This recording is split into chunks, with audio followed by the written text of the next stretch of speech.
I'm Lexi. I'm in the US. My peppers are coming in out of the garden, finally. They've been slow because of the heat. And I decided that this year I want to preserve some of them a little bit differently than I have in the past. Usually I've been pretty heavy on doing stuffed peppers, but I still have a lot of stuffed peppers from last year in my freezer. So I've already meal prepped enchiladas on the channel, I think it was 2 years ago. But something's always bothered me about the way I usually meal prep enchiladas. So we're gonna do them a little bit differently. And as a bonus, I'm gonna get to preserve some peppers. The first thing I'm gonna do, well, I guess the first thing I already did.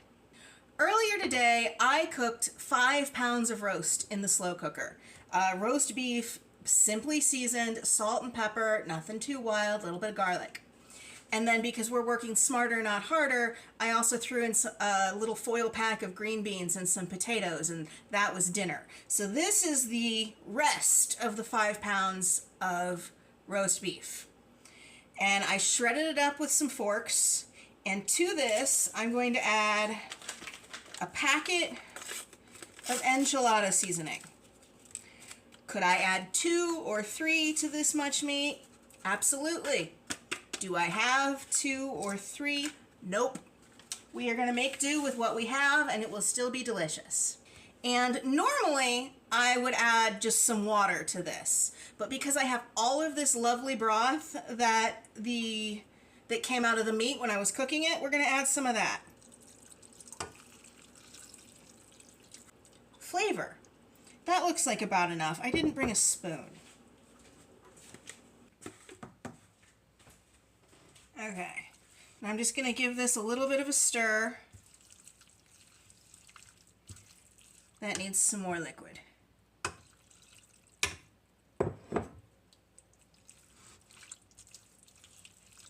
Is this going to need all of the liquid? I mean, I know there's a lot of meat here. Yeah, let's just put it all in. Don't want to waste any of it anyway. And then I'm going to put this on the stove and let that liquid cook down into more of a sauce.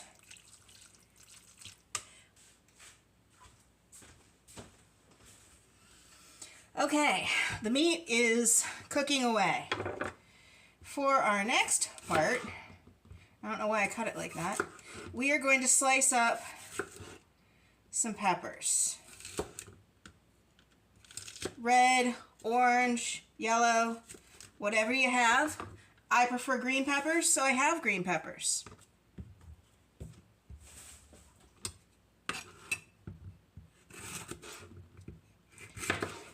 I usually do about 1 pepper per pound of meat, but some of these are a little small, so I'm counting the small ones as half a pepper.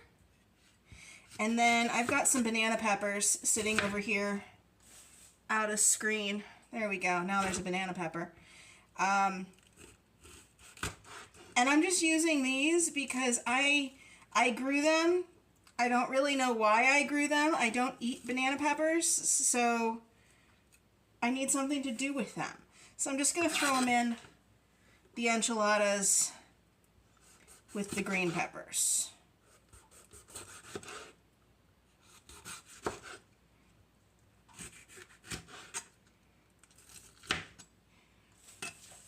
Have you ever grown or eaten purple bell peppers? I've heard that they're really good, but I've never tried them. I'm thinking about adding them to the garden next year. What do you think? Should I try it?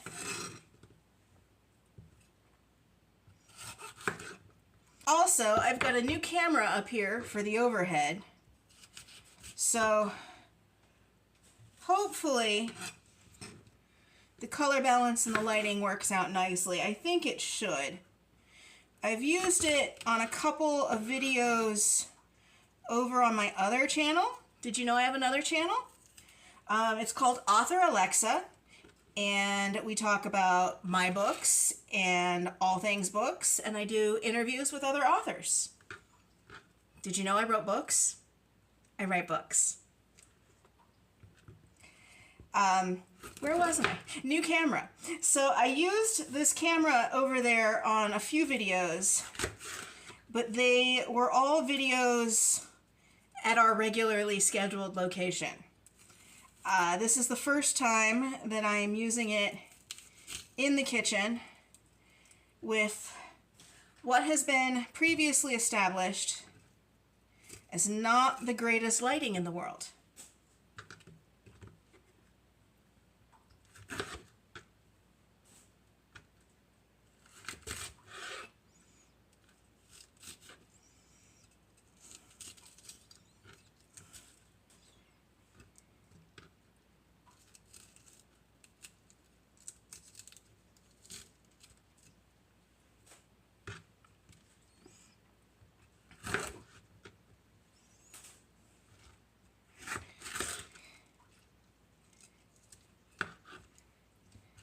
I know chopping peppers isn't necessarily the most exciting thing in the world.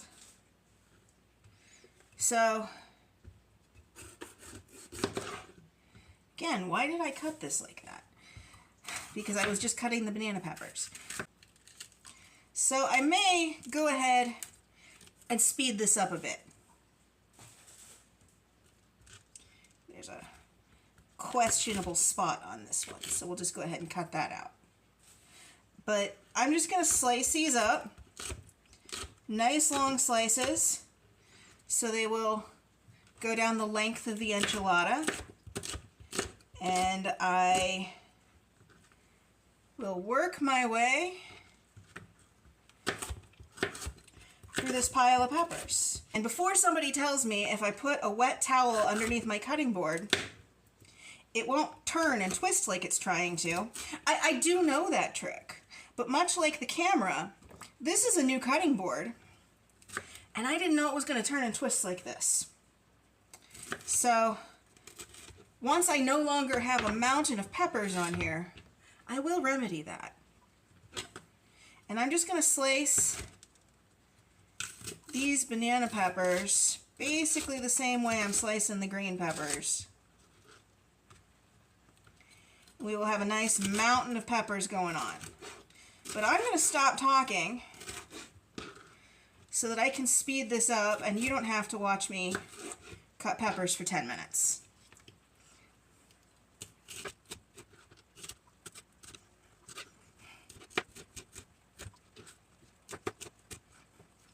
So this is the 5th take of this, and if I keep blinking, we're just going to deal with it. I got all of those peppers done, and then I went ahead and chopped up all the onions too, which is why my eyes are screaming right now. I'm going to add these to the peppers. Then I'm going to add some taco seasoning because, again, I am out of enchilada seasoning. Cook these down till they're nice and soft, and I will be right back to show you how we're going to put these together and prep them for the freezer. I've got some vegetables and some meat and a bunch of tortillas and some plastic wrap. I said before that something had always bothered me about the way that I usually meal prep enchiladas. And what that was that I would take shelf-stable enchilada sauce and open it up so that it would take up room in the freezer. Hang on, I forgot some forks. By now we know that I'm real good at remembering everything I need. But I was taking this enchilada sauce that was perfectly fine, just sitting on a shelf, and making it need to sit in the freezer. And I could only do so many at one time because I only had 4 pans, and I was locking myself in to using either red or green sauce. I couldn't pick which one I wanted on the day. So this time, instead of freezing them in a pan with the sauce, we are going to roll them up individually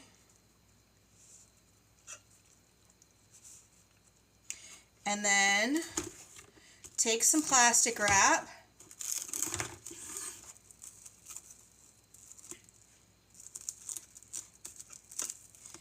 Does anyone else hate plastic wrap? And wrap them up like that.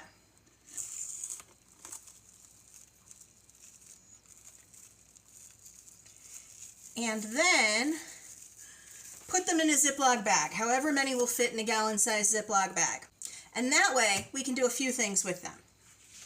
We can unwrap them, thaw them, pour sauce over them, cook them like enchiladas. Or we can thaw them, unwrap them, throw them in the air fryer or the microwave and have burritos.